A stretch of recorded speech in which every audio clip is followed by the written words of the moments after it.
വിദ്യാഭ്യാസ രംഗത്ത് ഒരു കരിവെള്ളൂർ പരീക്ഷണം. മലയാളത്തിലെ മുഖ്യധാര മാധ്യമമായ മലയാളം വാരിക കരിവെള്ളൂർ AV സ്മാരക ഗവൺമെന്റ് ഹയർ സെക്കൻഡറി സ്കൂളിനെ കുറിച്ച് ഇങ്ങനെയാണ് വിശേഷിപ്പിച്ചത്. മാധ്യമങ്ങളടക്കം കരിവെള്ളൂർ AV സ്മാരക ഗവൺമെന്റ് ഹയർ സെക്കൻഡറി സ്കൂളിന്റെ നൂതന വിദ്യാഭ്യാസ പരീക്ഷണങ്ങളെ കുറിച്ച് പ്രകീർത്തിക്കുമ്പോൾ കരിവെള്ളൂർ ലോകശ്രദ്ധ തന്നെ നേടുകയാണ്. ഇതാ, വിദ്യാർത്ഥികൾക്ക് പഠനയാത്ര എന്ന് പറയുന്നത് ജീവിതത്തിൽ പഠിക്കാനുള്ള മൂല്യങ്ങളെ കുറിച്ചാണ് എന്ന് ബോധവൽക്കരണം നടത്തുന്ന ഒരു പഠനയാത്ര. വയനാടിനെ അറിയുക, പ്രകൃതിയെ അറിയുക. മൂല്യങ്ങളിലൂടെ പ്രകൃതിയെ അറിയാനും ജീവിതത്തിലേക്ക് പകർത്താനും വേണ്ടി കരിവെള്ളൂർ AV സ്മാരക ഗവൺമെന്റ് ഹയർ സെക്കൻഡറി സ്കൂളിലെ വേറിട്ട പഠനയാത്ര, സർക്കാർ നിഷ്കർഷിച്ച രീതിയിൽ ഒരു പഠനയാത്ര എങ്ങനെ നടത്തണം എന്നതിനെ കുറിച്ചുള്ള ഒരു രേഖാചിത്രമാണ് നമ്മൾ ഇവിടെ കാണാൻ പോകുന്നത്. കരിവെള്ളൂരിന്റെ പഠനയാത്ര, കരിവെള്ളൂരിൻ്റെത് മാത്രം. മഹാനായ സ്വാതന്ത്ര്യ സമര സേനാനിയും കേരളത്തിലെ പുരോഗമന പ്രസ്ഥാനങ്ങളുടെ ആദ്യകാല നേതാക്കളിൽ പ്രമുഖനുമായിട്ടുള്ള ശ്രീ AV കുഞ്ഞമ്പുവിൻ്റെ നാമധേയത്തിൽ അറിയപ്പെടുന്ന സ്കൂളാണ് AV സ്മാരക ഗവൺമെൻറ് ഹയർ സെക്കൻഡറി സ്കൂൾ. കഴിഞ്ഞ 2 വർഷം തുടർച്ചയായി കണ്ണൂർ റവന്യൂ ജില്ലയിൽ തന്നെ മികച്ച PTA അവാർഡ് ഏറ്റുവാങ്ങാൻ നമുക്ക് സാധിച്ചിട്ടുണ്ട്. നിർധനരായ സഹപാഠിക്കുള്ള വീട് നിർമ്മാണം തണലൊരുക്കം എന്ന പേരിൽ ഒരു വീട് പൂർത്തിയാക്കി നൽകാൻ നമുക്ക് സാധിച്ചിട്ടുണ്ട്. അതുപോലെ തന്നെ കാർഷിക മേഖലയിൽ നമ്മുടെ സ്കൂളിൽ പഠിക്കുന്ന 1200ഓളം കുട്ടികളുടെ വീടുകളിൽ നേന്ത്രവാഴ കൃഷി നടത്തിക്കൊണ്ട് കൃഷിയോടുള്ള ആഭിമുഖ്യം വളർത്താനും അതോടൊപ്പം ആ തുക ഉപയോഗിച്ചുകൊണ്ട് നിർധനായ കുട്ടിക്ക് വീട് നിർമ്മിക്കാനുള്ള ഏറ്റവും മഹത്തായ പ്രവർത്തനങ്ങളിൽ ഏർപ്പെടുകയാണ് ഇപ്പോൾ നമ്മുടെ സ്കൂൾ. അഭ്യസ്തവിദ്യരായിട്ടുള്ള ചെറുപ്പക്കാർക്ക് സൗജന്യമായ PSC പരിശീലനം തുടങ്ങിയിട്ടുള്ള ഒട്ടേറെ സാമൂഹ്യ ഇടപെടൽ നടത്താൻ നമ്മുടെ സ്കൂളിന് സാധിച്ചിട്ടുണ്ട് എന്നത് ഏറ്റവും അഭിമാനകരമായ കാര്യമാണ്. ഏറ്റവും പ്രധാനപ്പെട്ട ഒരു പാഠാനുബന്ധ പ്രവർത്തനമായിട്ട് നാം ഏറ്റെടുത്ത് നടത്താറുള്ളതാണ് സ്കൂൾ അധ്യയനയാത്ര. നമുക്കറിയാം, പഠനയാത്ര എന്ന് പറയുന്നത് അതേസമയം കുട്ടികൾക്ക് വിനോദപ്രദവും അതുപോലെ വിജ്ഞാനദായകവുമാണ്. അധ്യാപകരുടെയും രക്ഷിതാക്കളുടെയും അടക്കം സാന്നിധ്യം ഉറപ്പുവരുത്തിക്കൊണ്ടാണ് ഈ വിനോദയാത്ര സംഘടിപ്പിക്കാൻ നമുക്ക് സാധിച്ചിട്ടുള്ളത്. ഈ വർഷത്തെ പഠനയാത്രയോടനുബന്ധിച്ചിട്ടുള്ള എല്ലാ പ്രവർത്തനങ്ങളും ഒരു ഡോക്യുമെൻ്ററി എന്ന നിലയിൽ ചെയ്തു തീർക്കാൻ സാധിച്ചു എന്നുള്ളതാണ് ഏറ്റവും വളരെ പ്രധാനപ്പെട്ട കാര്യം. നമ്മുടെ സ്കൂളിലെ കുട്ടികൾക്ക് മാത്രമല്ല, മറ്റു സ്കൂളുകളിൽ ഈ ഒരു ഡോക്യുമെൻ്ററി പ്രദർശനത്തിലൂടെ ഇത്തരം കാര്യങ്ങൾ, നമ്മുടെ പഠനയാത്രയുമായി ബന്ധപ്പെട്ട കാര്യങ്ങൾ മറ്റുള്ളവർക്ക് കൂടി പറഞ്ഞു കൊടുക്കാനുള്ള ഒരു അവസരം എന്ന നിലയിൽ ഈ ഡോക്യുമെൻ്ററി സാധിക്കും എന്നാണ് എൻ്റെ വിശ്വാസം. ഏതായാലും ഈ പ്രവർത്തനങ്ങൾക്ക് എല്ലാവിധ ആശംസകളും നേർന്നുകൊണ്ട് അവസാനിപ്പിക്കും. വിപ്ലവ നായകൻ AV കുഞ്ഞമ്പുവിന്റെ നാമധേയത്തിൽ അറിയപ്പെടുന്ന കരിവെള്ളൂർ AV സ്മാരക ഗവൺമെന്റ് ഹയർ സെക്കൻഡറി സ്കൂൾ കേരളത്തിലെ പൊതുവിദ്യാലയങ്ങൾക്ക് അനുകരണീയ നൂതന പ്രവർത്തന പദ്ധതികൾ അവതരിപ്പിച്ചുകൊണ്ട് വിദ്യാഭ്യാസത്തിന് പുതിയ മാനങ്ങൾ നൽകുന്ന സരസ്വതി ക്ഷേത്രം. സംസ്ഥാനത്ത് അക്കാദമിക പ്രവർത്തനങ്ങളിൽ ഏറ്റവും കൂടുതൽ മുഴുവൻ വിഷയങ്ങളിലും A+ നേടുന്ന വിദ്യാലയം, പൂരക്കളിയെ ദേശീയ ശ്രദ്ധയിലേക്ക് കൊണ്ടുവന്ന ഗ്രാമീണ വിദ്യാലയം, വിദ്യാർത്ഥികൾക്ക് വീട് വെച്ചുകൊടുക്കുന്ന തണലൊരുക്കം സഹപാഠിക്കൊരു വീട് എന്ന നൂതന സേവന പ്രവർത്തനത്തിന് തുടക്കം കുറിച്ച വിദ്യാലയം, വിദ്യാർത്ഥികളുടെ സർഗഭാവനയെ പ്രോത്സാഹിപ്പിക്കാൻ ഞാറ് എന്ന അച്ചടിപ്പുസ്തകത്തിലൂടെ ശ്രദ്ധ നേടിക്കൊണ്ടിരിക്കുന്ന സർഗ കലാശാല, പഠനത്തിന് ചിട്ടയായ രൂപം നൽകാൻ മഷിപ്പേന എന്ന ഡയറി ഒരുക്കിയ വിദ്യാലയം, വാഴപ്പെരുമ എന്ന കാർഷിക വിളവെടുപ്പ് പദ്ധതിയിലൂടെ പുരയിട കുടുംബകൃഷി നടപ്പിലാക്കിയ കേരളത്തിലെ ആദ്യ വിദ്യാലയം, പൂർവ്വ വിദ്യാർത്ഥികൾക്ക് സൗജന്യ PSC പരിശീലനമൊരുക്കിയ വിദ്യാലയം. ഇപ്പോഴിതാ പഠനയാത്രയെ വിനോദയാത്രയാക്കി മാറ്റാതെ മൂല്യാധിഷ്ഠിത വിദ്യാഭ്യാസം പഠനയാത്രയിലൂടെ എന്ന തത്വം ഉൾക്കൊണ്ട് വയനാടിനെ അറിയുക, പ്രകൃതിയെ അറിയുക എന്ന ദ്വിദിന പഠനയാത്ര സ്കൂൾ അങ്കണത്തിൽ നിന്നും 2014 ഫെബ്രുവരി 14-15 തീയതികളിൽ നടത്തുകയുണ്ടായി. പഠനയാത്രയെ നമുക്ക് നേരിൽ കാണാം.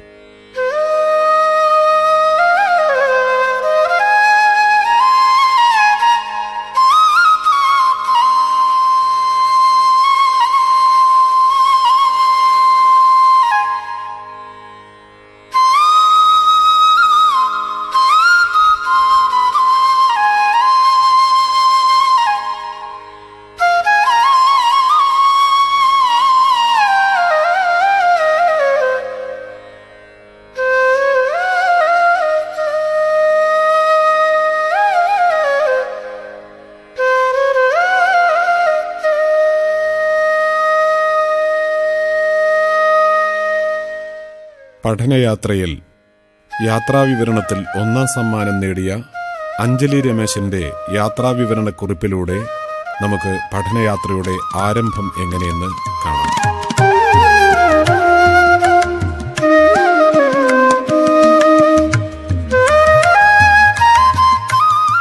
പതിവില്ലാതെ ഇന്ന് 4 മണിക്ക് എഴുന്നേറ്റു. തലേന്നാൾ എടുത്തുവച്ച ബാഗ് ഒന്നുകൂടി പരിശോധിച്ച് ആവശ്യമായവ കൂട്ടിച്ചേർത്തു. 5:20 അച്ഛനോടൊപ്പം സ്കൂളിലെത്തി. 5:50 ഞങ്ങൾ നാസ് എന്ന ബസ്സിൽ കയറി. 9A, B, C, D bus number 1-ലും 9E, F ബസ് നമ്പർ 2-ലും കയറി. ലേസർ വിത്ത് മ്യൂസിക് വച്ചു. ഹരം കയറിയപ്പോൾ കൂട്ടുകാരെ എല്ലാവരെയും വിളിച്ച് ഡാൻസ് ചെയ്യാൻ തുടങ്ങി. ആൺകുട്ടികളുടെ തകർപ്പൻ ഡാൻസിനു മുന്നിൽ കൈകൊട്ടി നിൽക്കാനേ എനിക്കും കൂട്ടുകാർക്കും സാധിച്ചുള്ളൂ എന്ന് അഞ്ജലി രമേശൻ പറയുന്നു.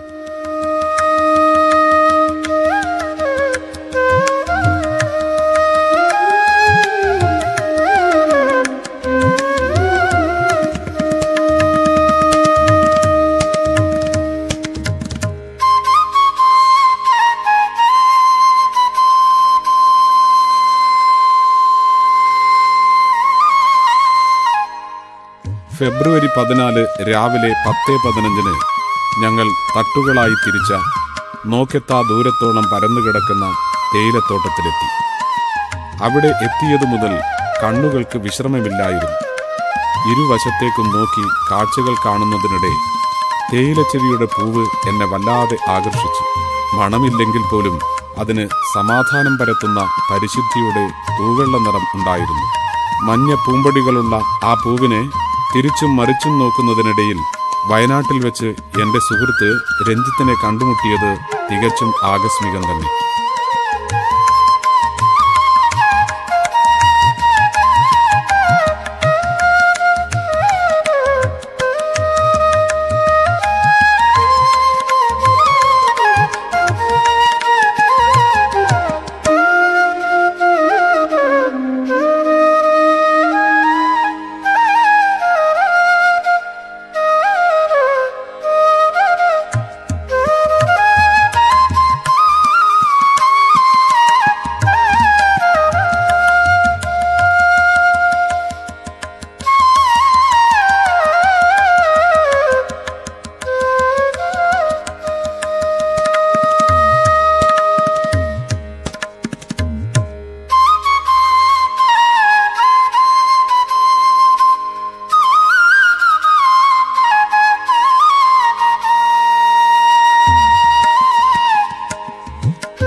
കരിവള്ളൂർ AV സ്മാരക ഗവൺമെന്റ് ഹയർ സെക്കൻഡറി സ്കൂൾ നമ്മുടെ സംസ്ഥാനത്ത് തന്നെ ഏറ്റവും ശ്രദ്ധേയമായ നിലയിൽ പ്രവർത്തിക്കുന്ന സ്കൂളുകളിൽ ഒന്നാണ്. പാഠ്യരംഗത്തും പാഠ്യേതര രംഗത്തുമെല്ലാം വളരെ മികവ് പുലർത്തുന്ന നമ്മുടെ സംസ്ഥാനത്തെ സ്കൂളുകളിൽ വളരെ പ്രധാനപ്പെട്ട സ്കൂളുകളിൽ ഒന്നാണ് കരിവള്ളൂർ AV സ്മാരക ഗവൺമെന്റ് ഹയർ സെക്കൻഡറി സ്കൂൾ. പാഠ്യരംഗത്ത് തുടർച്ചയായി ഏറ്റവും മികച്ച വിജയം കൊയ്തെടുക്കുന്നതിന് വേണ്ടി നമ്മുടെ സ്കൂളിന് സാധിക്കുന്നുണ്ട്. നമ്മുടെ ജില്ലയിലെ മികച്ച PTA അവാർഡ് കരസ്ഥമാക്കുന്നതിന് വേണ്ടി നമുക്ക് സാധിച്ചു. വിദ്യാർത്ഥികളുടെ കലാ കായിക സാംസ്കാരിക രംഗത്ത് ഏറ്റവും നല്ല മികവ് പുലർത്തുന്നതിന് വേണ്ടി നമുക്ക് സാധിച്ചിട്ടുണ്ട്. യുവജനോത്സവങ്ങളിൽ സംസ്ഥാന തലത്തിൽ തന്നെ അംഗീകാരം നേടുന്നതിന് വേണ്ടി നമുക്ക് സാധിച്ചു.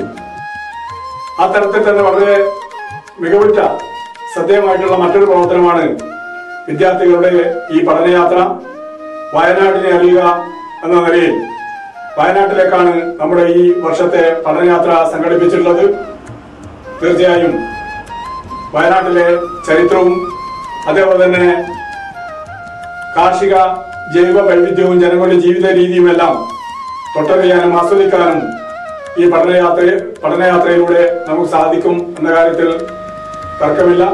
തീർച്ചയായും ഈ പഠനയാത്രയ്ക്ക് എല്ലാവിധ ആശംസകളും നേരുകയാണ്. നമ്മുടെ സ്കൂളിൽ നിന്നും വയനാടിന്റെ വ്യത്യസ്ത ഭാഗങ്ങൾ സന്ദർശിക്കുവാനായി ഒരു പഠനയാത്ര നടന്നിരുന്നു.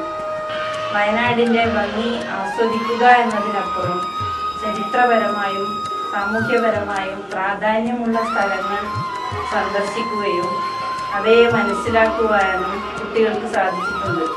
കുട്ടികളിൽ സാമ്പത്തിക ഭാരം അടിച്ചേൽപ്പിക്കാതെ തന്നെ നടത്തിയ ഈ യാത്രയുടെ CD പ്രകാശന വേളയാണ് ഇപ്പോൾ ഇവിടെ നടക്കുന്നത്. ഈ CD പ്രകാശന വേളയ്ക്ക് എല്ലാവിധ ആശംസകളും നേരുന്നു. നന്ദി. പിന്നീട് ഞങ്ങൾ നേരെ പോയത് പ്രശസ്തമായ ഗുരുകുല ബൊട്ടാണിക്കൽ ഗാർഡനിലേക്കായിരുന്നു. ബൊട്ടാണിക്കൽ ഗാർഡനിലേക്ക് നടക്കാൻ വിദ്യാർത്ഥികൾക്ക് അധ്യാപകർ നിർദ്ദേശം നൽകി. ഭാരതത്തിലെ ഏറ്റവും വലിയ ബൊട്ടാണിക്കൽ ഗാർഡനുകളിൽ ഒന്നാണ് ഗുരുകുല ബൊട്ടാണിക്കൽ ഗാർഡൻ.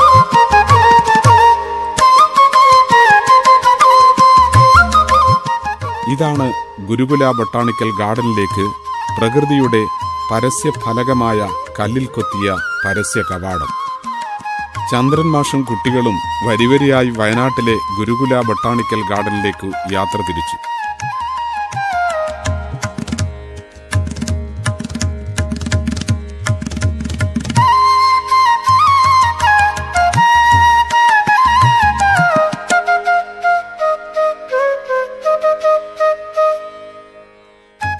എത്ര അനുസരണയുള്ള കുട്ടികളാണ് കരുവള്ളൂരിലെ കുട്ടികൾ. Discipline is ultimately in spiritual എന്ന അരബിന്ദോ മഹർഷിയുടെ വാക്കുകൾ ഈ വിദ്യാർത്ഥികൾക്ക് നന്നേ ചേരും. ഗുരുകുല ബൊട്ടാണിക്കൽ ഗാർഡനിലേക്ക് ഇതാ പ്രവേശിക്കുകയായി.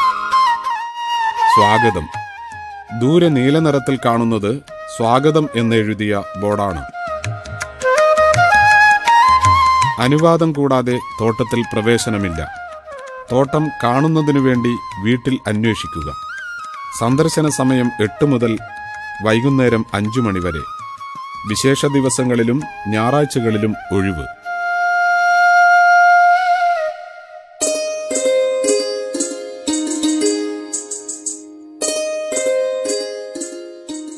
പശ്ചിമഘട്ടത്തിലെ വിവിധയിനം ചെടികളുടെ സമ്പുഷ്ട ശേഖരണമാണ് ഈ ഗാർഡന്റെ പ്രത്യേകത.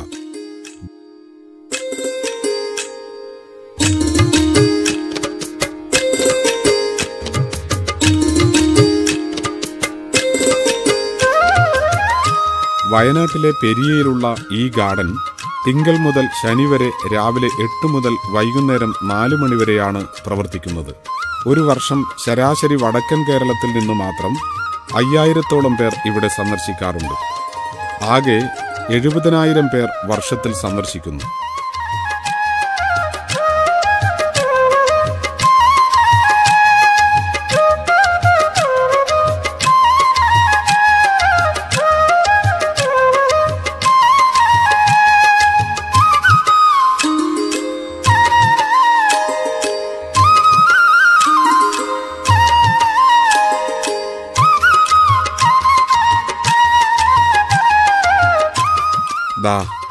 ദേണ്ടേ കിടക്കുന്നു ഒരു സായിപ്പ് ചേട്ടനും മദാമ ചേച്ചിയും. അവർ പഠിക്കാൻ വരുന്നു, നമ്മളോ മലയാളികൾ വെറുതെ കാണാനും.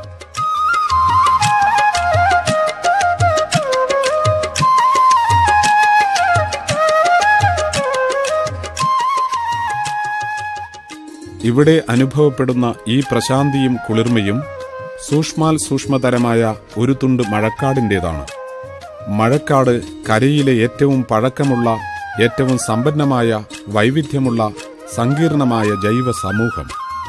മഴക്കാട് നമുക്ക് പ്രാണവായുവും കുടിവെള്ളവും ഭക്ഷണവും തന്നുപോറ്റുന്ന വരദായിനി. മഴക്കാട് ഇതിലെ സസ്യജന്തുജാലങ്ങളെ ആശ്രയിച്ചാണ് ഭൂമിയിൽ മനുഷ്യന്റെ നിലനിൽപ്പും ക്ഷേമവും.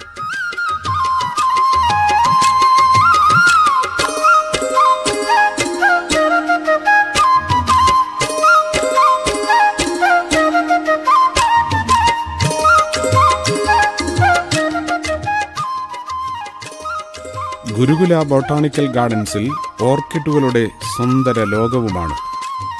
മഴക്കാടുകളിൽ നിലത്തു മാത്രമല്ല മേലാപ്പിലും സസ്യം വേരുറപ്പിക്കുന്നു. മരങ്ങളിൽ പറ്റിപ്പിടിച്ചു വളരുന്ന ഇവയെ എപ്പിഫൈറ്റ്സ് എന്നു പറയുന്നു. ഓർക്കിഡുകളുടെയും മറ്റ് സസ്യങ്ങളുടെയും ആധിക്യം മഴക്കാടുകളുടെ ഒരു സവിശേഷതയാണ്. നമ്മുടെ പശ്ചിമഘട്ടം ഓർക്കിഡുകളുടെ കാര്യത്തിൽ സമ്പന്നമാണ്. ഇവയിൽ പലതും ഭൂമിയിൽ മറ്റൊരിടത്തും കാണാത്തവയാണ്. പശ്ചിമഘട്ടത്തിൽ കാണുന്ന വിചിത്ര പുഷ്പങ്ങൾ വിരിയിക്കുന്ന ഓർക്കിഡുകളുടെ നല്ലൊരു ശേഖരം തന്നെ ഇവിടെയുണ്ട്.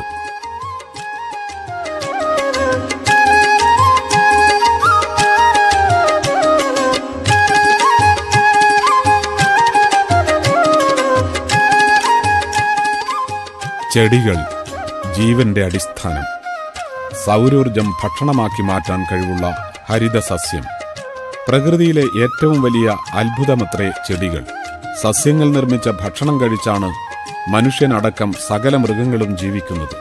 മനുഷ്യന് മരുന്നും വസ്ത്രങ്ങളും മറ്റും നൽകുന്നത് ഈ സസ്യങ്ങളിൽ നിന്നാണ്. എന്നാൽ വീണ്ടു വിചാരമില്ലാത്ത മനുഷ്യന്റെ ദിവസവും അനേകം സസ്യജാതികളെ വംശനാശത്തിലേക്ക് തള്ളിവിടുന്നു. ഇന്നത്തെ തോതിൽ 10 വർഷത്തിനകം ഭൂമിയിലെ സസ്യങ്ങളിൽ 1/5 അപ്രത്യക്ഷമായിരിക്കും. ഇരിക്കുന്ന കമ്പാണ് നമ്മൾ മുറിക്കുന്നത്. പശ്ചിമഘട്ടത്തിൽ 2000-നും 3000-നും ഇടയിലുള്ള സ്പീഷീസ് വർഗത്തിലുള്ള ചെടികളുണ്ട് ഇവിടെ. ഈ ഗാർഡൻസിൽ 1600-നും 2000-നും ഇടയിലുള്ള സ്പീഷീസ് ചെടികളുണ്ട്.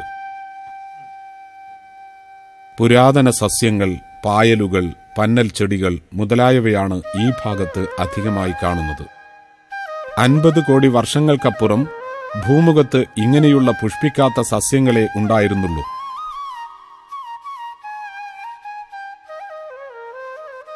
ഗുരുകുല ഗാർഡനിൽ സന്ദർശക പുസ്തകത്തിൽ AV സ്മാരക ഗവൺമെന്റ് ഹയർ സെക്കൻഡറി സ്കൂളിന്റെ അഭിപ്രായം ചിത്രകാരനും സാഹിത്യകാരനുമായ ഇംഗ്ലീഷ് അധ്യാപകനുമായ MV ധനേശൻ മാസ്റ്റർ ഇങ്ങനെ കുറിച്ചിട്ടു: വയനാട് പ്രകൃതിയുടെ വരദാനമാണ്. ഗുരുകുലം ബൊട്ടാണിക്കൽ സാങ്ച്വറി കാണാൻ കഴിഞ്ഞതിൽ സന്തോഷം. പഠനത്തിനും ഗവേഷണത്തിനും വേണ്ടി ഇത്തരമൊരു സ്ഥാപനം ലാഭേച്ഛയില്ലാതെ സംരക്ഷിക്കുന്നത് ജനസേവനമാണ്, പ്രകൃതി സേവനമാണ്. പ്രകൃതിയെ കാത്തുസൂക്ഷിക്കുന്ന നിങ്ങളെ പ്രകൃതി കാത്തുകൊള്ളട്ടെ. കരിവള്ളൂരിന്റെ വിജയമുദ്ര. ഗുരുകുലത്തിന് ആശംസകൾ എന്ന് ധനേശൻ മാസ്റ്റർ കുറിച്ചിട്ടു. കരിവള്ളൂരിലെ സഖാവ് AVയുടെ നാമത്തിൽ അറിയപ്പെടുന്ന AV സ്മാരക ഗവൺമെന്റ് ഹയർ സെക്കൻഡറി സ്കൂൾ ഈ വർഷത്തെ ടൂർ പരിപാടി നമ്മുടെ വിദ്യാലയത്തിലെ പഠനം പാഠ്യേതര പ്രവർത്തനങ്ങൾക്ക് അനുബന്ധം എന്നുള്ള നിലയിൽ നമ്മുടെ പ്രകൃതിയെയും ചരിത്രത്തെയും അറിയുക എന്ന വിദ്യാർത്ഥികളുടെ താല്പര്യാർത്ഥം വയനാടിനെ അറിയുക എന്നതാണ് ഈ വർഷത്തെ നമ്മുടെ ടൂർ പരിപാടി ഉൾപ്പെടുത്തിയിരുന്നത്. തികച്ചും പ്രകൃതിയുമായി ഇണങ്ങി ജീവിക്കുന്ന ആദിവാസികൾ ഉൾപ്പെടെയുള്ള ആളുകളുടെ ജീവിത തുടിപ്പുകൾ മനസ്സിലാക്കാനും നമ്മുടെ വിദ്യാർത്ഥികളിൽ ചരിത്രവും സാമൂഹികവും ആയ അവബോധം സൃഷ്ടിക്കുന്നതിനും പര്യാപ്തമായ രൂപത്തിലുള്ള ഒരു ടൂർ പരിപാടിയായിരുന്നു ഈ വർഷം സംഘടിപ്പിച്ചത്. അത് തികച്ചും നമ്മുടെ PTA അംഗങ്ങൾ ഉൾപ്പെടെയുള്ള രക്ഷിതാക്കൾ ഉൾപ്പെടെയുള്ള ആളുകളെ പങ്കെടുപ്പിച്ചുകൊണ്ട് തികച്ചും കുട്ടികൾക്ക് 100% ഉല്ലാസപ്രദവും ചരിത്രത്തെ മനസ്സിലാക്കാനും പുതിയ അവബോധം സൃഷ്ടിക്കാനും സാധിക്കുന്ന രൂപത്തിലുള്ള പ്രവർത്തനമായിരുന്നു ഈ വർഷം സംഘടിപ്പിച്ചത്. അതിൽ പിന്നിൽ പ്രവർത്തിച്ച എല്ലാ അധ്യാപകരെയും അതുപോലെ തന്നെ നമ്മുടെ ഹെഡ് മാസ്റ്റർ ഉൾപ്പെടെയുള്ള നമ്മുടെ മുഴുവൻ സ്റ്റാഫുകളെയും PTAയുടെ പേരിൽ എല്ലാവിധ ആശംസകളും ഈ പ്രോഗ്രാമിന് നേരുകയാണ്. തീർച്ചയായും ഇത്തരത്തിലുള്ള പരിപാടികളാണ് നമ്മുടെ വിദ്യാലയത്തെ നമ്മുടെ കേരളത്തിൽ തന്നെ ഒന്നാമത്തെ വിദ്യാലയമാക്കി തീർക്കുന്നതിൽ ഈ നമ്മുടെ പഠന പ്രവർത്തനങ്ങൾക്കൊപ്പം പഠനേതര പ്രവർത്തനങ്ങളിലൊക്കെ മികച്ച നിലവാരം പുറത്താൻ സാധിക്കുന്നതുകൊണ്ടാണ് നമുക്ക് മികച്ച നിലവാരത്തിലുള്ള PTAയുടെ മികച്ച പ്രവർത്തനത്തിന്റെ അംഗീകാരം കൂടിയാണ് നമ്മൾ ഈ വർഷം 2 വർഷമായി ലഭിച്ചുകൊണ്ടിരിക്കുന്ന PTA അവാർഡ് ഉൾപ്പെടെയുള്ള കാര്യങ്ങൾ എന്ന് മനസ്സിലാക്കിക്കൊണ്ട് ഈ പ്രവർത്തനങ്ങൾക്ക് നേതൃത്വം നൽകിയ എല്ലാ അധ്യാപകരെയും ഒന്നുകൂടി PTAയുടെ പേരിൽ അനുമോദിച്ചുകൊണ്ട് എല്ലാവിധ ആശംസകളും നേർന്നുകൊണ്ട് പിന്നീട് ഞങ്ങൾ പോയത് മാനന്തവാടിയിലെ പഴശ്ശികുടീരത്തിലേക്കാണ്. കേരളത്തിന്റെ ഭാരതത്തിന്റെ ചരിത്രം തിരുത്തിയ സ്വാതന്ത്ര്യ സമര സേനാനി പഴശ്ശിരാജ, വീര കേരളവർമ്മ പഴശ്ശിരാജ. പഴശ്ശികുടീരത്തിൽ രാവിലെ 10 മുതൽ 5 മണിവരെയാണ് സന്ദർശന സമയം. ഞങ്ങൾ 12:45 എത്തിയത്. ആധുനീകരിച്ച സ്മാരകം ഏറെ ആകർഷകമാണ്. പഴശ്ശി സമരചരിത്രത്തിനെക്കുറിച്ചുള്ള ഒട്ടനേകം വിലമതിച്ച വിവരങ്ങൾ തയ്യാറാക്കി ഗ്ലാസിനകത്ത് വച്ചിരിക്കുന്നു. ഒന്നാമത് ചില വിവരങ്ങൾ ഇംഗ്ലീഷിൽ, രണ്ടാമത് കേഴ്സീവ് റൈറ്റിംഗ്. എല്ലാം കൂടിയായപ്പോൾ ഒന്നും മനസ്സിലായില്ല എന്ന് ഞങ്ങൾക്ക് തോന്നി. പഴശ്ശി കാലഘട്ടത്തിലെ വാൾ, അമ്പും വില്ലും പിന്നെ ചിത്രങ്ങളും അവിടെ പ്രദർശനത്തിനൊരുക്കിയിരുന്നു. നാലുകാലുള്ള പാത്രം, വാളൽ, വീരക്കല്ല് എന്നിവയും തിരുവിതാംകൂർ നാണയം, ചേര നാണയം, ടിപ്പു നാണയം, കണ്ണൂർ നാണയം, ബ്രിട്ടീഷ് നാണയം തുടങ്ങി അനവധി വിവിധങ്ങളായ നാണയങ്ങളും പരിചയപ്പെട്ടു. പീരങ്കിയുണ്ടകൾ, ഒരു കാശ്, വെള്ളിച്ചക്രം, അനന്തരായൻ, തൊവരി എഴുത്തുപാറയിലെ വിവരങ്ങൾ തുടങ്ങി ഇന്നേവരെ കാണാത്തതായ കാഴ്ചകളും കേൾക്കാത്തതായ പേരുകളും പഴശ്ശി സ്മാരകം നമുക്ക് തന്നു. പുതുമയേറിയ ഓരോന്നും ചിന്തിപ്പിച്ചു. അത് പിന്നീട് സംശയങ്ങളുമായി മാറി. അന്നത്തെ കാലത്തെ ചില പാട്ടുകൾ പശ്ചാത്തലമായി നൽകിയതും ഏവർക്കും വിസ്മയമായി മാറി. വിസ്മയത്തുമ്പത്തിൽ നിന്നും ഞങ്ങൾ 1:15 പുറത്തിറങ്ങി.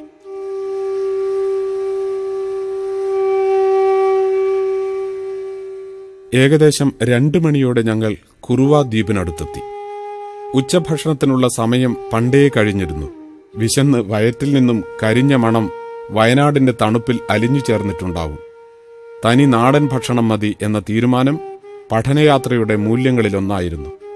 കുറുവ ദ്വീപിലെ ശ്രീകൃഷ്ണ ഹോട്ടലിൽ നിന്നും വിഭവസമൃദ്ധമായ നാടൻ ഭക്ഷണം കഴിച്ചു. ഭക്ഷണം ഇഷ്ടപ്പെട്ടു എന്നത് കുട്ടികളുടെ മുഖത്തു നിന്നും വായിച്ചെടുക്കാമായിരുന്നു.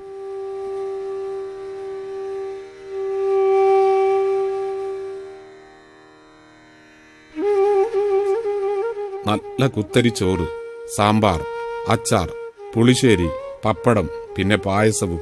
ഹായ്, എന്തു നല്ല ഭക്ഷണം! ഓർക്കുമ്പോൾ വീണ്ടും വയനാട് യാത്ര മനസ്സിൽ വരും.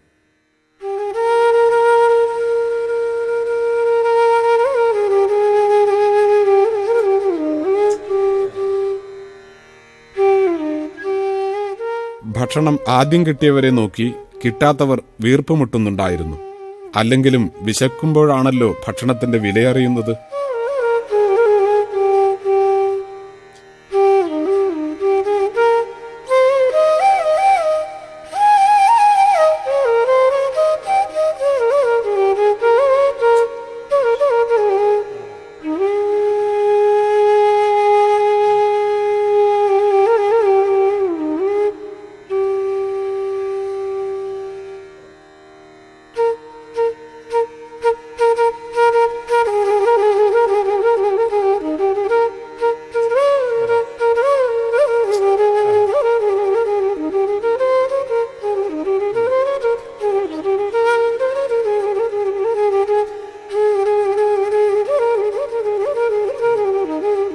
ഞങ്ങൾ ഈ വർഷം നടത്തിയ വയനാടിനെ അറിയുക, പ്രകൃതിയെ അറിയുക എന്ന പഠനയാത്ര തികച്ചും സർക്കാർ നിർദ്ദേശപ്രകാരം എല്ലാ കുട്ടികൾക്കും പങ്കെടുക്കാൻ കഴിയുന്ന തരത്തിലുള്ള ഒരു പഠനയാത്രയാണ്.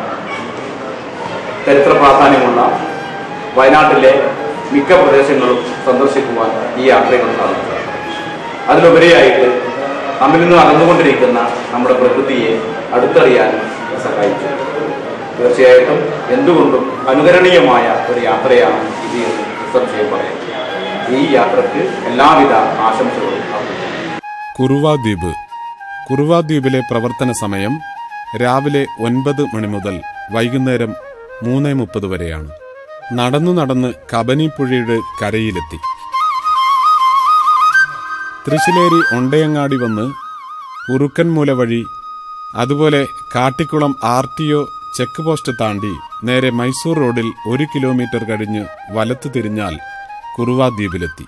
ശ്രീരംഗപട്ടണം പോലെയും ശ്രീരംഗം പോലെയും കാവേരിയുടെ നദീമധ്യത്ത് രൂപം കൊണ്ട ചെറുദ്വീപ്.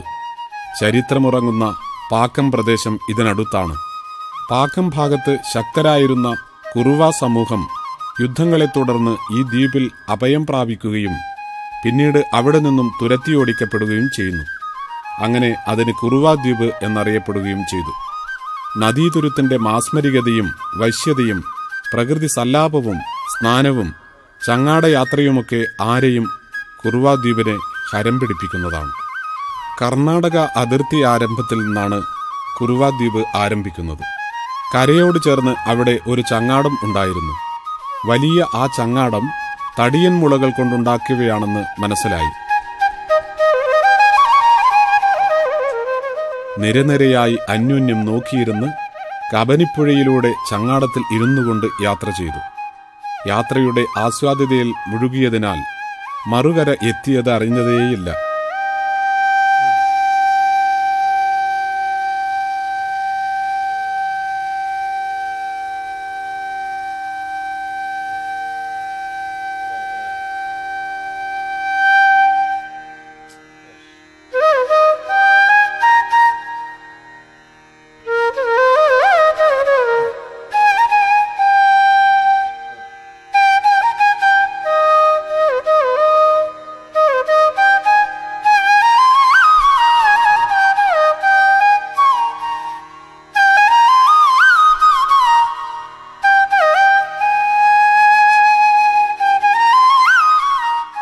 അവിടെ നിന്ന് പിന്നെയും നടന്ന് എവിടെയോ എത്തി. ഞങ്ങൾ വല്ലാതെ ക്ഷീണിച്ചിരിക്കുന്നു. സ്പോർട്സ്മാൻ സ്പിരിറ്റോടെ വേഗത്തിൽ നടക്കുന്ന ആൺകുട്ടികളോട് ചിലപ്പോൾ പെൺകുട്ടികൾക്ക് അസൂയയും ദേഷ്യവും തോന്നിയിട്ടുണ്ടാകും. നടന്ന് കൂറ്റൻ പാറക്കല്ലുകൾ അതാ അവിടെവിടെയായി ഞങ്ങൾ കാണുന്നു. ചെറുതും വലുതും നീണ്ടതും ഉരുണ്ടതും പരന്നതും. ഓഹോ, എന്നും പറയണ്ട. ഇടയ്ക്കുള്ള വഴുതലും തെന്നി വെള്ളത്തിലേക്ക് വീണതും എല്ലാം ചിരിയുടെ നെല്ലിപ്പലക കടത്തി.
ഏതായാലും സമയം ഏറെ വൈകിക്കാതെ ചിരിയൻ കുറുവാദ്വീപിനോട് ടാറ്റ പറഞ്ഞ് ചങ്ങാടത്തിൽ കയറി മറുകരയിലെത്തി. നമ്മുടെ വിദ്യാലയത്തിൽ നല്ല രീതിയിലുള്ള പ്രവർത്തനം കാഴ്ചവെക്കുന്ന ക്ലബ്ബാണ് സോഷ്യൽ സയൻസ് ക്ലബ്ബ്. കഴിഞ്ഞ വർഷം വയനാട് ജില്ലയിലാണ് പഠനയാത്ര സംഘടിപ്പിച്ചിട്ടുള്ളത്. തുടർന്നും അങ്ങോട്ട് നല്ല രീതിയിലുള്ള പ്രവർത്തനം കൊണ്ടുപോകാൻ സോഷ്യൽ സയൻസ് ക്ലബിന് കഴിയട്ടെ എന്ന് ഈ അവസരത്തിൽ ഞാൻ ആശംസിക്കുകയാണ്. ഇതുപോലുള്ള ഒരു ഡോക്യുമെൻ്ററിയുമായി ബന്ധപ്പെട്ടൊരു CD തയ്യാറാക്കി കുട്ടികൾക്ക് കാര്യങ്ങൾ മനസ്സിലാക്കുന്ന തരത്തിൽ കൊടുക്കാൻ പ്രവർത്തിച്ചിട്ടുണ്ട്. ഈ പ്രവർത്തനം വളരെ ശ്ലാഘനീയമാണ്. തുടർന്നും ഇതുപോലുള്ള പ്രവർത്തനം കൊണ്ടുപോകാൻ അവർക്ക് കഴിയട്ടെ എന്ന് ആശംസിക്കുന്നു. പിന്നീട് ഞങ്ങൾ പോയത് തിരുനെല്ലി മഹാവിഷ്ണു ക്ഷേത്രത്തിലേക്കാണ്. ലോകപ്രസിദ്ധമായ വയനാട്ടിലെ മുഖ്യ തീർത്ഥാടക സന്ദർശന സ്ഥലം. 1000 വർഷങ്ങൾക്കപ്പുറത്ത് തമിഴകമടങ്ങുന്ന കേരളം ഭരിച്ച ചേര ചക്രവർത്തിമാരുടെ ഭരണത്തിൻ കീഴിൽ നിലനിന്ന മഹാക്ഷേത്രം. ഈ ക്ഷേത്രത്തിന്റെ നടത്തിപ്പിനായി 962-ലും 1008-ലും അതായത് 9-10 നൂറ്റാണ്ടുകളിൽ ചേര ചക്രവർത്തി ഭാസ്കര രവിവർമ്മൻ പുറപ്പെടുവിച്ച താമ്ര ലിഖിത ശാസനങ്ങൾ ചരിത്രരേഖയായി നിലനിൽക്കുന്നു. 14-ാം നൂറ്റാണ്ടിലെ ഉണ്ണിയാർച്ച ചരിത്രത്തിലും ക്ഷേത്രവർണ്ണന കാണപ്പെടുന്നു. മഹാവിഷ്ണു ക്ഷേത്രം, ഗുണ്ടികാക്ഷേത്രം, പഞ്ചതീർത്ഥ ക്ഷേത്രക്കുളം, കരിങ്കൽപ്പാത്തി, പാപനാശിനി സ്നാനതർപ്പണം, കാളിന്തി നദി തുടങ്ങിയവയാണ് ഇവിടെ പ്രധാനമായിട്ടുള്ളത്. പാപനാശിനി തിരുനെല്ലി. തിരുനെല്ലി ക്ഷേത്രത്തിന്റെ പടിഞ്ഞാറേ നടവഴി 300 മീറ്റർ സഞ്ചരിച്ചാൽ പാപനാശിനിയിൽ നമുക്കെത്താം. പുണ്യനദിയും സപ്തസിന്ധുക്കളിലൊന്നുമായ കാവേരിയുടെ പുണ്യവും അവകാശവും മലയാളിക്ക് ലഭ്യമാകുന്ന ഏകസ്ഥാനം. കാവേരിയുടെ പ്രധാന കൈവഴികളിലൊന്നായ കബനി അഥവാ കാളിന്തിയിൽ ലയിക്കുന്ന ബ്രഹ്മഗിരി സുതയായ പാപനാശിനി വെള്ളച്ചാട്ടത്തിൽ ബലിയിടുന്നതും സ്നാനതർപ്പണങ്ങൾ നടത്തുന്നതും കാവേരി പുണ്യം പ്രദാനം ചെയ്യുമെന്നതിനാൽ പ്രതിദിനം നിരവധി മലയാള, കർണാടക, തമിഴ് ഭക്തരും മറ്റു ടൂറിസ്റ്റുകളും പാപനാശിനിയിൽ എത്തിച്ചേരുന്നു. പാപനാശിനിയെക്കുറിച്ച് വളരെ രസകരമായ ഒരു കഥയുണ്ട്. ഒരിക്കൽ തിരുനെല്ലിയുടെ മാഹാത്മ്യം കേട്ടറിഞ്ഞിരുന്ന യഥാർത്ഥ ഭക്തന്മാരായ 3 ഉത്തമ ബ്രാഹ്മണർ ദർശനത്തിനായി തിരുനെല്ലിയിലേക്ക് തിരിച്ചു. ദുർഘടം നിറഞ്ഞ കാട്ടുപ്രദേശത്തുകൂടി ലക്ഷ്യം വെച്ചുകൊണ്ട് നടക്കാനല്ലാതെ ആർക്കും സാധിച്ചിരുന്നില്ല. തന്മൂലം ഈ ബ്രാഹ്മണരും അതേവിധം തന്നെയാണ് യാത്ര ചെയ്തിരുന്നത്. തൃശ്ശേരിയിൽ ദർശനം നടത്തി നേരത്തെ തന്നെ തിരുനെല്ലിയിൽ എത്തി ദർശനവും കഴിഞ്ഞ് അന്നുതന്നെ തിരിച്ചു പോരണമെന്നായിരുന്നു ഉദ്ദേശം. 5 നാഴിക പുലർച്ചയ്ക്ക് തിരുനെല്ലിയിൽ എത്തേണ്ട അവർ 15 നാഴിക നടന്നിട്ടും അവിടെ എത്തിയില്ല. വഴിതെറ്റി വളഞ്ഞു തിരിഞ്ഞ് കാടുനീളെ നടക്കുകയാണ് അവർ അത്രയും സമയം ചെയ്തത്. ഏതായാലും നടന്നു ക്ഷീണിച്ച് മധ്യാഹ്നത്തോടുകൂടി അവർ ബ്രഹ്മഗിരിയിൽ എത്തി. അപ്പോഴേക്കും വിശപ്പും ദാഹവും അവരെ വല്ലാതെ ബാധിച്ചിരുന്നു. സമയം തെറ്റിയതുകൊണ്ട് ഇനി തിരുനെല്ലിയിൽ എത്തിയാലും ദർശനം നടത്തുവാൻ സാധിക്കുകയില്ല എന്നായി അവരുടെ വിചാരം. ആഹാരത്തിന് ആ അരണ്യതലത്തിൽ എന്തു കിട്ടാനാണ്? ഏതായാലും ചുറ്റുപാടും അവർ ഒന്ന് പരിശോധിച്ചു. ഒരു നെല്ലിമരത്തിൽ നിറയെ കായ്കൾ കിടക്കുന്നതായി കണ്ട് അവർക്ക് സന്തോഷമായി. ഉടനെ ചെന്ന് അതിൽ നിന്ന് ഓരോ നെല്ലിക്ക അവർ പറിച്ചെടുത്തു. വഴി നടന്നു ക്ഷീണിച്ചും അശുദ്ധി ബാധിച്ചു വരുന്ന അവർ ചോലയിൽ ഇറങ്ങിക്കുളിച്ച് നെല്ലിക്ക തിന്നുകളയാമെന്ന് വിചാരിച്ചു. ഇങ്ങനെ കയ്യിലിരുന്ന നെല്ലിക്കയോടുകൂടി അവർ ചോലയിൽ ഇറങ്ങി മുങ്ങി. പക്ഷേ അവർ അവിടെ പൊങ്ങിയില്ല. പൊങ്ങിയത് ക്ഷേത്രത്തിനു പടിഞ്ഞാറ് വശത്തുള്ള പത്മതീർത്ഥത്തിന്റെ പടിഞ്ഞാറേ അരുകിലാണ്. ഇങ്ങനെ മലയിടക്കിൽ വസിച്ചിരുന്ന പരമശിവനും കിഴക്കേക്കരയിൽ വസിക്കുന്ന വിഷ്ണുവും അവർക്ക് പ്രത്യക്ഷനായി മോക്ഷം കൊടുത്തു. അന്ന് അവർ കയ്യിൽ വെച്ചിരുന്ന നെല്ലിക്ക ആ കുളത്തിൽ നിക്ഷേപിച്ചിട്ടുള്ളത് കല്ലായി ഇന്നും അവിടെ കിടക്കുന്നുണ്ട്. ഈ സംഭവത്തിനു ശേഷമാണ് തിരുനെല്ലി എന്ന് പേരുണ്ടായതും പിതൃകർമ്മത്തിന് തിരുനെല്ലി അതിപ്രധാനമായ ഒരു സ്ഥലമായി തീർന്നതും എന്നാണ് ഐതിഹ്യം.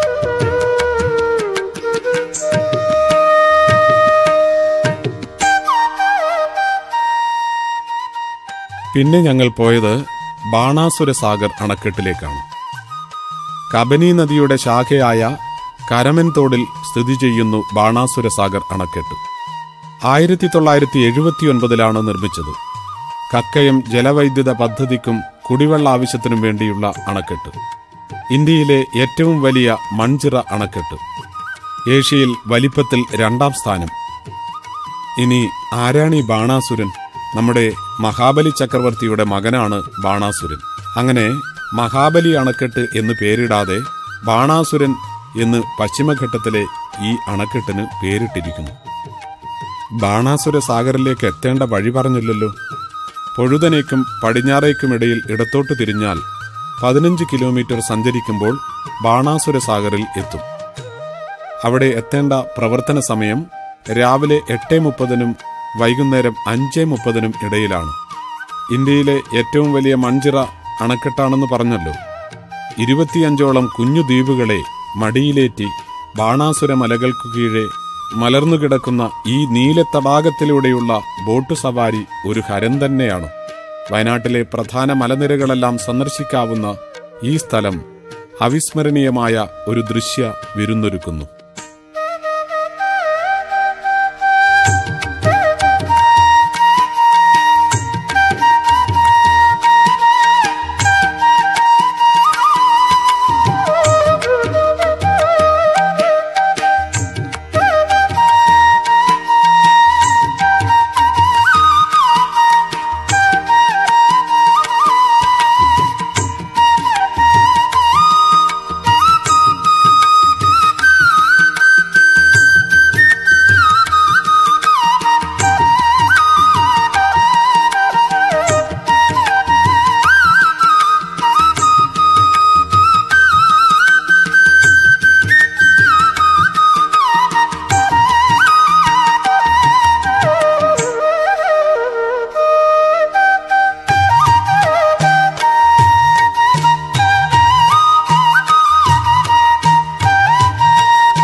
2014-15 അധ്യയന വർഷത്തിൽ സാമൂഹ്യ ശാസ്ത്ര ക്ലബിൻ്റെ ആഭിമുഖ്യത്തിൽ 9ാം ക്ലാസ്സിലെ കുട്ടികളെ ഉദ്ദേശിച്ചുകൊണ്ട് ഒരു പഠനയാത്ര വയനാട്ടിലേക്ക് സംഘടിപ്പിക്കുകയാണ്. വയനാട്ടിനെ കുറിച്ച് കൂടുതൽ അറിയുക എന്ന ലക്ഷ്യം വെച്ചുകൊണ്ടാണ് ഇങ്ങനെയൊരു പഠനയാത്ര ഞങ്ങൾ സംഘടിപ്പിച്ചിട്ടുള്ളത്. ഏകദേശം 100ഓളം കുട്ടികളാണ് 2 ദിവസങ്ങളിലായി നടക്കുന്ന ഈ പഠനയാത്രയിൽ ഉള്ളത്. അതായത് സാമൂഹ്യ ശാസ്ത്രവുമായി ബന്ധപ്പെട്ട് 9ാം ക്ലാസ്സിലെ കുട്ടികൾക്ക് ഏറ്റവും കൂടുതൽ കണ്ടെത്താൻ പറ്റുന്ന അല്ലെങ്കിൽ കൂടുതൽ അറിവ് കിട്ടുന്ന ഒരു പ്രദേശമായി വയനാട് ഞങ്ങൾ തിരഞ്ഞെടുക്കുന്നു. ചരിത്ര രചനയ്ക്ക് സഹായകരമാകുന്ന ഒരുപാട് തെളിവുകളാണ് വയനാട്ടിൽ നിന്ന് നമുക്ക് ലഭിക്കുന്നത്. ഈ പഠന പ്രവർത്തനത്തിന് എല്ലാവിധ ആശംസകളും.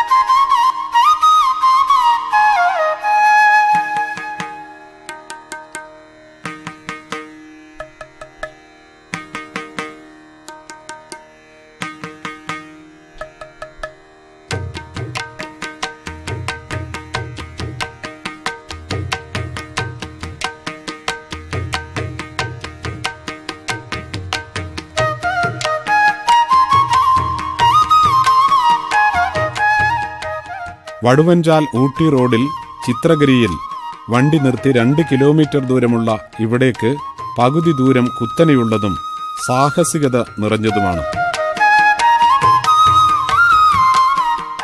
മേപ്പാടി വടുവഞ്ചാൽ പിന്നിട്ട് ഊട്ടി റോഡിൽ 2 കിലോമീറ്റർ കഴിഞ്ഞ് വലത്തോട്ട് തിരിഞ്ഞാൽ മീൻമുട്ടിയിലെത്താം.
മീൻമുട്ടി വയനാട്ടിലെ മറ്റൊരു ആകർഷണീയമായ വെള്ളച്ചാട്ടം.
1000 അടി ഉയരത്തിൽ നിന്നും പതിക്കുന്ന പ്രധാന വെള്ളച്ചാട്ടവും തൊട്ടു താഴെ മറ്റ് 2 വെള്ളച്ചാട്ടങ്ങളുമായി വയനാട്ടിലെ ഏറ്റവും വലിയ വെള്ളച്ചാട്ടം എന്ന സ്ഥാനം മീൻമുട്ടി വഹിക്കുന്നു.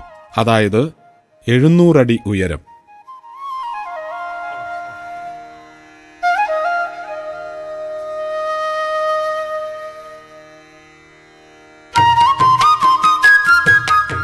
ചാലിയാറിന്റെ പിഞ്ചോമനയായ മീൻമുട്ടി കാനന ഭംഗി കൊണ്ടും പ്രകൃതിയുടെ ലീലാവിലാസങ്ങൾ കൊണ്ടും ആർക്കും ഏറ്റവും ഹൃദ്യമായ അനുഭവം പകരുന്നു.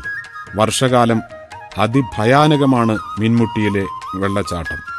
1991 മുമ്പ് അപരിചിതരായ അനേകം ആളുകൾ ഒഴുക്കിൽപ്പെട്ട് ദാരുണ മരണം സംഭവിച്ചിട്ടുണ്ട് എന്ന് നാട്ടുകാർ പറയുന്നു.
എടക്കൽ ഗുഹ.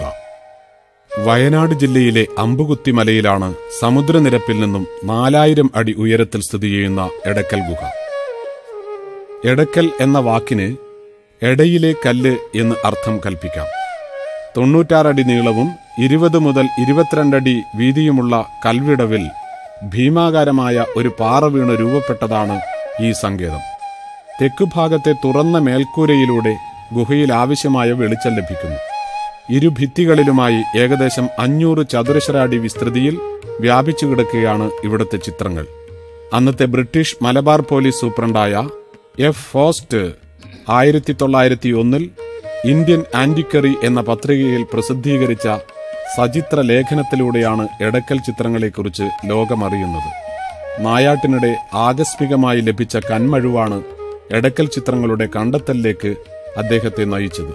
ഗുഹയ്ക്കകത്ത് വിപുലമായ ഉത്ഖനനവും ചിത്രങ്ങളുടെയും ലിഖിതങ്ങളുടെയും പ്രാമാണീകരണവും അദ്ദേഹം നടത്തി. 1984 സംസ്ഥാന പുരാവസ്തു വകുപ്പ് എടക്കൽ ഗുഹ ഏറ്റെടുക്കുകയും സംരക്ഷിത സ്മാരകമായി പ്രഖ്യാപിക്കുകയും ചെയ്തു.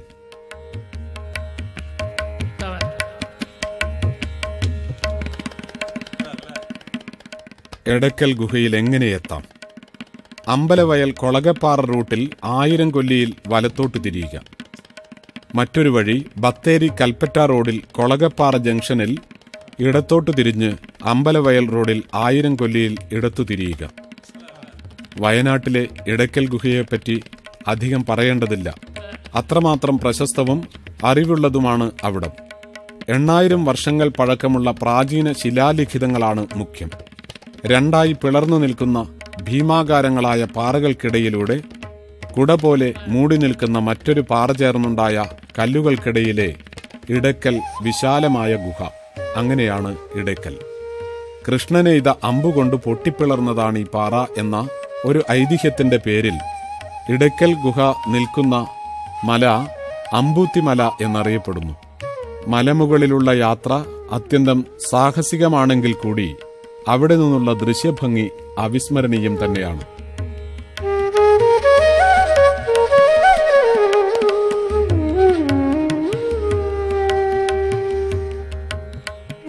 അവിസ്മരണീയമായ കാഴ്ചകൾ കാണാൻ കരിവള്ളൂരിന്റെ പഠനയാത്ര ഇനിയും തുടർന്നുകൊണ്ടേയിരിക്കും.